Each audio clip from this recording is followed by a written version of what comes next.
Paano sabihin? Oh, paano? Tingnan tuloy. Oh. Oh. Ayan oh. Ang ulam namin ngayon. Nakabidyo kayo.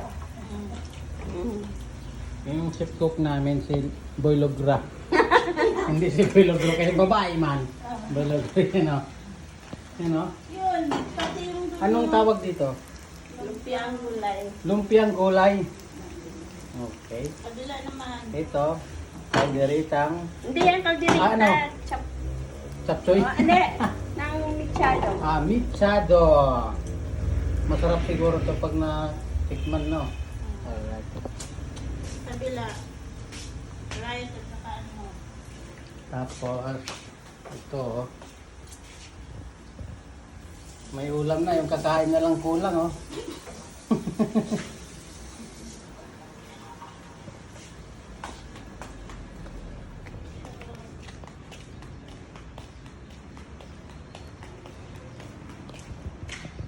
Ayun, oh. Uy. Naka-ready na yung nakatago, oh.